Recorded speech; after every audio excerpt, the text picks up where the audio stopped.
Bonjour à toutes et à tous, je fais cette vidéo aujourd'hui euh, pour pousser un cri d'alarme et un cri de colère en même temps.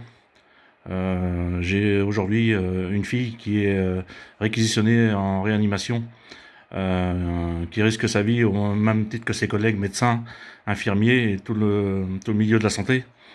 Et quand je vois que par le même temps, Monsieur le ministre de la Santé demande à tout le monde de repartir travailler, mais Monsieur le ministre, dans quel monde vous vivez? Des gens aujourd'hui sont en train de donner leur vie pour sauver celle de tous les concitoyens. Et tout ce que vous trouvez de mieux à faire, c'est de demander aux gens de repartir travailler. Mais est-ce que vous êtes inconscient? Ou est-ce que vous êtes fou, monsieur le ministre?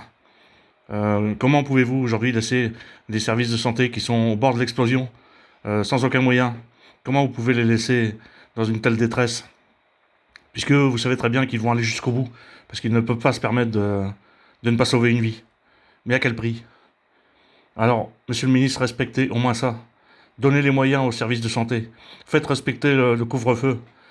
Et arrêtez de faire sortir les gens. Parce qu'aujourd'hui, c'est vous qui les faites sortir. C'est vous qui demandez aux gens d'aller retravailler. Vous êtes vraiment des grands inconscients, des grands malades. Il y a plus d'un an, vous avez envoyé des milliers de CRS et de gardes mobiles pour réprimer des gilets jaunes qui étaient pour la plupart inoffensifs. Vous leur avez crevé des yeux, vous leur avez arraché les mains. Et aujourd'hui, vous êtes incapable de faire respecter un couvre-feu. Ce qui est un vrai scandale.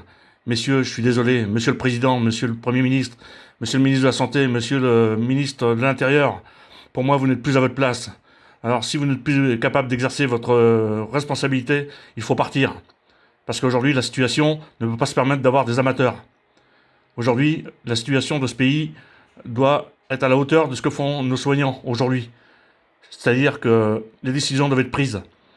Plus personne ne doit être dehors. Tous les services de santé l'ont dit. Donc respectez ces gens qui savent et faites respecter le couvre-feu, de grâce. Parce que sinon, demain, ça va être des milliers de morts et on ne pourra plus l'arrêter. Et en plus, tous ceux qui se donnent aujourd'hui corps et âme pour sauver des vies seront au bout du rouleau. Hein. Donc vous savez déjà que dans certains endroits, c'est déjà le cas. Donc de grâce, respectez ces professions qui aujourd'hui font honneur à notre pays. Et pour les respecter, il faut que tous ces gens qui aujourd'hui décident, euh, de par le confinement, de partir à la plage, je leur dis tout net, mesdames et messieurs, soyez un peu conscients. Peut-être que vous avez dans votre entourage un fils, une fille, un père, une mère qui travaillent dans les services de santé. Alors mettez-vous à leur place. Sauvons-leur la vie aussi à tous ces gens qui travaillent pour nous aujourd'hui, pour nous sauver, nous. Alors respectons ça. Et je voudrais lancer également un appel à tous les grands patrons des Brico Dépôt, Leroy Merlin, toutes ces enseignes-là qui peuvent disposer de masques. Mesdames et messieurs les grands patrons, je vous en conjure, mettez dès aujourd'hui à disposition tous vos stocks de masques, gants, tout ce qui pourra protéger nos services santé. Parce qu'on voit bien aujourd'hui que le gouvernement est incapable de le faire.